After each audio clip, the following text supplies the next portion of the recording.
بسم الله الرحمن الرحيم.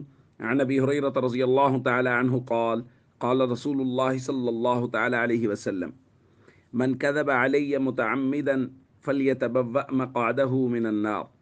رواہ مسلم۔ نبی کریم صلی اللہ علیہ وسلم نے ارشاد فرمایا، جس شخص نے جان بوجھ کر مجھ پہ جھوٹ بولا وہ اپنا ٹھکانہ جہنم میں بنا لے۔